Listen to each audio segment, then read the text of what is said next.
అసెంబ్లీకి రాని కేసీఆర్ తో రాజీనామా చేయించండి. ఓ కులాన్ని అవమానిస్తున్నారు. కడియం నిజాయితీ పరుడన్న సీఎం రేవంత్ రెడ్డి. కాళేశ్వరంలో అడ్డగోలు దోపిడీ, సిబిఐ విచారణకు ఇచ్చిన చర్యలు శూన్యం. బీఆర్ఎస్ బీజేపీ ఒక్కటేయన్న సీఎం రేవంత్.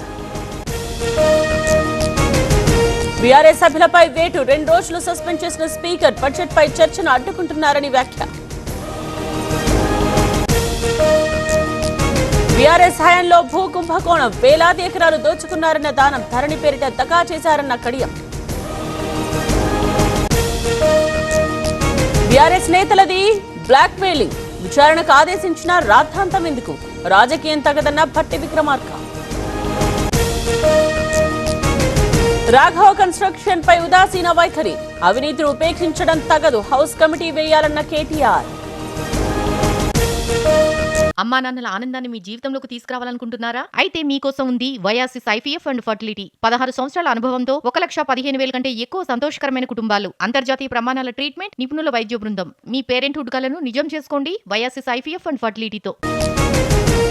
మెట్రో రైల్ స్వాధీనంపై సీఎం కాకమ్మ కబుర్లు, వందల ఎకరాలను దోచేసే కుట్ర, సర్కార్కు చిత్తశుద్ధి లేదన్న కేటీఆర్.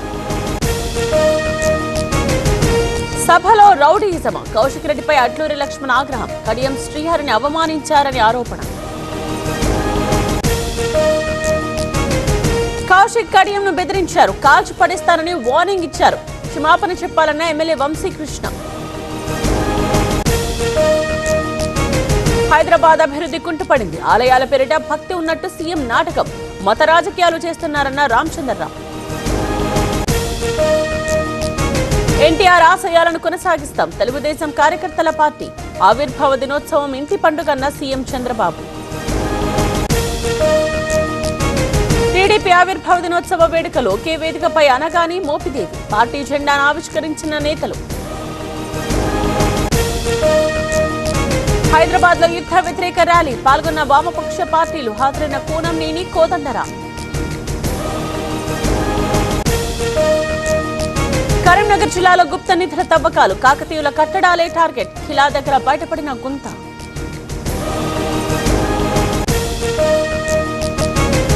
ప్రపంచంలో యుద్ధ సంక్షోభం, పెట్రోల్ డీజిల్ కొరత ఉంది, కలిసికట్టుగా సమస్యపై పోరాడతామన్న ప్రధాని మోదీ.